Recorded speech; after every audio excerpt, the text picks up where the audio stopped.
अल्लाह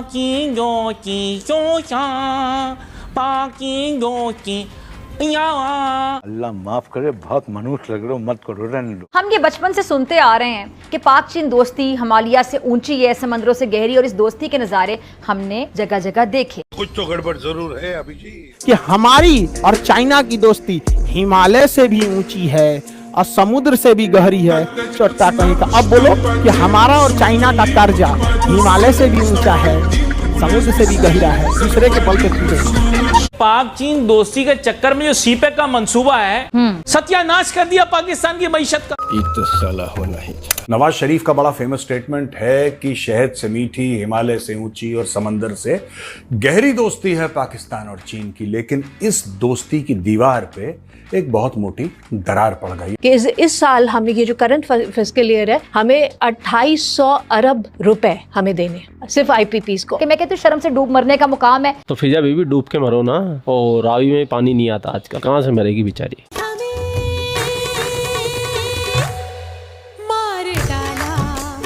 ऐसे लोगों के लिए ऐसे अल्फाज बोलते हैं कि उनके अल्फाज जो हैं वो दुश्मन ममालिक के हेडलाइंस बनती हैं, उनकी अखबारों की, उनकी टीवी चैनल्स की। सीपेक आएगा, पाकिस्तान की तकदीर बदल देगा। कुछ नहीं होने वाला।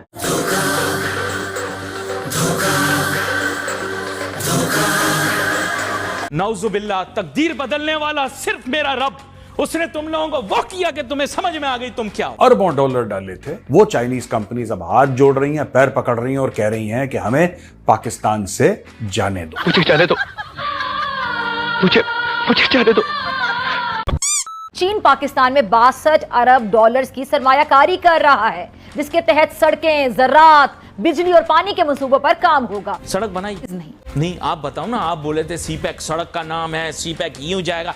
Eastern corridor, western corridor, central corridor कहां है यार? आप लोग एक्चुअली टोपी ड्रामे करने वाले लोग हो आप लोग। लग गए ये भाईजान, आपके मुल्क के अंदर उन्होंने कोई पथारे लगाने का बिजनेस नहीं लगाया था, वो यहाँ IPP खोलने आए थे और उन्होंने खोल दिए। क्योंकि इन्होंने ये समझाया कि China Pakistan economic corridor game changer होगा। 10 साल से ऊपर हो गए, 11वां साल लग गया भाई चाइना पाकिस्तान इकोनॉमिक कॉरिडोर को गेम चेंजर करके। और गेम चेंजर तो हुआ नहीं, बल्कि पाकिस्तान को तबाह और बर्बाद कर दिया। लेकिन अभी भी हमारी फिजा खलीफा को पूरा भरोसा है चिंग चोंग चिंग पे, यानी कि सीपेक पे। और दुनिया का 8वां अजूबा कहलाने वाली शाहराह रेशम हो या फिर बिजली के मंसूबे, और सीपेक जैसा अजीमुशान मंसूबा, इस लाजवाल दोस्ती की गवाही एक से बढ़कर एक है। इस वक्त तो सबसे ज्यादा फायदा तो आपका एनर्जी का शोबा IPPs उठा रहे हैं, जो नुकसान है वो आवाम का हो रहा है। मसला यहाँ ये है कि ऐसा बुरा हम फंस गए हैं कि इस वक्त हमने IMF के $7.5 बिलियन देने पुराने, ठीक है। नमस्कार दोस्तों, मैं बात कर रहा हूँ पाकिस्तान की हालत आज आप भी जानते हो कि यहाँ पे अपनी बेटी के लिए भी मारामारी हो रही है, लेकिन ऐसे पाकिस्तान में कुछ है ही नहीं। उनकी ये स्थिति होने से भी जिम्मेदार कौन, हम इसके बारे में ही आज चर्चा करेंगे। इसका इस स्थिति बनाने में उनके सबसे करीबी दोस्तार, जिस दोस्ती की वो लोग कसमें खाते हैं, तो हमारी दोस्ती दरिया से भी गहरी है, हिमालय से भी ऊंची है, वही दोस्त इसको ले भी पाए। हाँ दोस्त, मैं बात कर रहा हूँ पाकिस्तान और चाइना की दोस्ती।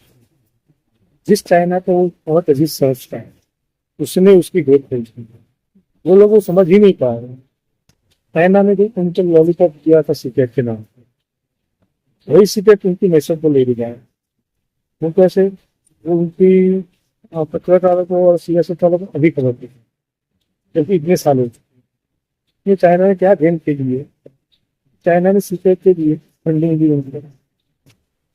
वो फंडिंग आने के बाद में चाइना ने कॉन्ट्रैक्ट में ऐसा लिखा हुआ था कि ये जो सीपेक का काम करेंगे उसमें कंपनी हमारी रहेगी, लेबर हमारी रहेगी, उसको पैसा आपको देगा।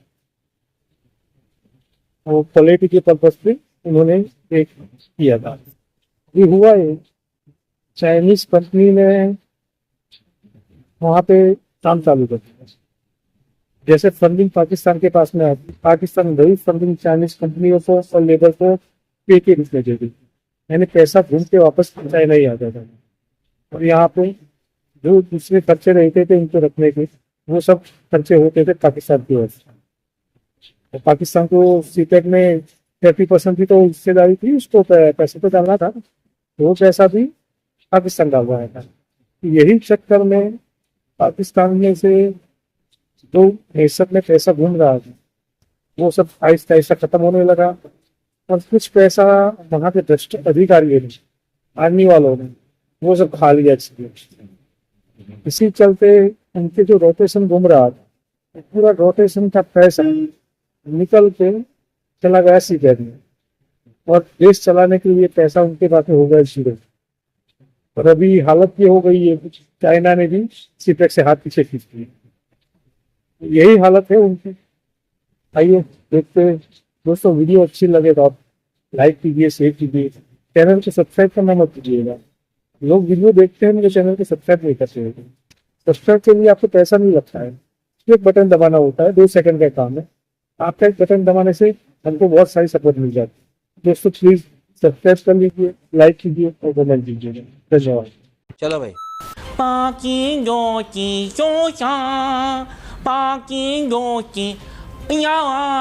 ये भाईजान आपके मुल्क के अंदर उन्होंने कोई पथारे लगाने का बिजनेस नहीं लगाया था, वो यहाँ आईपीपी खोलने आए थे और उन्होंने खोल दिए। एक आईपीपी नहीं, $8 डॉलर के आईपीपी खोले उन्होंने। अच्छा, सड़क बनाई, कोई सड़क बनाई नहीं? आप बताओ ना, आप बोले थे सीपेक सड़क का नाम है, सीपेक यूं जाएगा।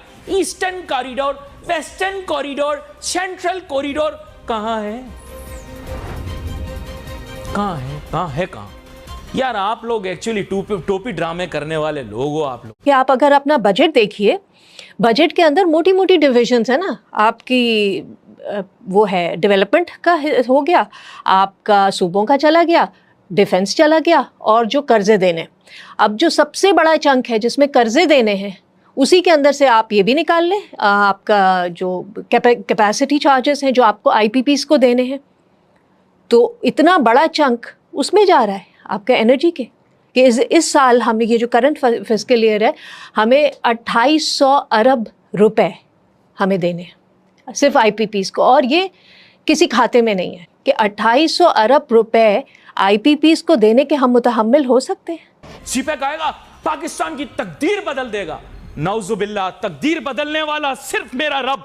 उसने तुम लोगों को वो किया कि तुम्हें समझ में आ गई तुम क्या हो। तकदीरें बदलने वाले प्रोजेक्ट लगा रहे हो, गेम चेंजर। पता नहीं अंग्रेजी समझ आती है? वैसे तो अंग्रेजी आती नहीं, व्हाट्सएप में अंग्रेजी चलती है। अंग्रेजी के 2 लफ्ज बोलने को कह दो नहीं निकलेगे, बस 2-3 लफ्ज सीख लेते। गेम चेंजर है, गेम चेंजर। क्योंकि इन्होंने ये समझाया कि China Pakistan economic corridor game changer होगा। 10 साल से ऊपर हो गए, 11वां साल लग गया भाई चाइना पाकिस्तान इकोनॉमिक कॉरिडोर को गेम चेंजर करके सत्यानाश कर दिया पाकिस्तान की मईशत का। सारे आईपीपीस का बोझ आ गया, और हर बिजनेसमैन खड़े होकर बोल रहा है आईपीपी ने खत्म कर दिया, आए आईपीपी ने खत्म कर दिया, आए। तो ये अभी लगे आईपीपी क्या? जब ये लग रहे थे तो आप क्या कर रहे थे? तब आप लगा के। सीपैक का एक जो वाकया है वो बड़ा ही खतरनाक है। पूरी दुनिया जो है वो मगरिब को बड़ी तकलीफ है, और जाहिर है मगरिब जो है वो भारत को इस्तेमाल करता है और बाकायदा सीपैक के ऊपर जो है वो निशाना बनाता है। पाक-चीन ताल्लुकात को जो है वो खटाई में डालना चाहते हैं, क्योंकि उनको मालूम है कि पाकिस्तान एक न्यूक्लियर रियासत के साथ साथ एक मुआशी ताकत बन जाएगी। अगर सीपैक हो गया तो वस्ती एशिया की तिजारती मंडियां जो हैं हमारे लिए खुल जाएंगी, और पाकिस्तान के अंदर जो मुआशी इस्तेहकाम है वो आ जाएगा। यही बुनियादी वजूहात हैं कि पूरी दुनिया जो है वो इसको सीपैक को निशाना बनाती है, और उनको जो है तकलीफ है कि भाईजान आप जो हो ना, समझते नहीं हो बात को, आप लोग निकल जाते हो रात को।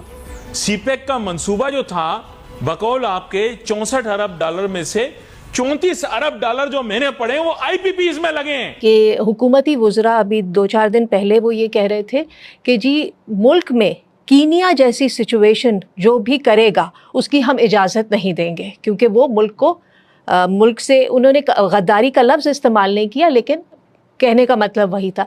अब ये देखिए ये कितनी ख़तरनाक बात है अपने ही लोगों के लिए, कि आपको पता है महंगाई कितनी हो गई है कि 40% आपके लोग सतह गुर्बत से नीचे चले गए। ठीक है, तो ये अभी लगे आईपीपी क्या? जब ये लग रहे थे तो आप क्या कर रहे थे? तब आप लगा के सत्तू का शरबत। तो ये लोग अगर कल, और अभी एहतजाज शुरू हो रहा है और आगे होगा, तो जब ये लोग सड़कों पे निकलेंगे तो हुकूमत ये इशारा कर रही है कि जो महंगाई के खिलाफ एहतजाज करने सड़क पर निकलेगा वो एक तरह से उसको वो 9 मई के दायरे में ला रहे हैं। यानी कि वो लोगों को ये बताना चाह रहे हैं कि कीनिया में जो हुआ उसका वो मवाजना 9 मई से कर रहे हैं, जो कि बहुत ही अजीब बात है। कीनिया में जो हुआ वो IMF प्रोग्राम के नतीजे में जो उनका बजट बना उसकी वजह से हुआ, वो एक सिविल अनरेस्ट था मईशत की वजह से। तो ये है सूरत हाल।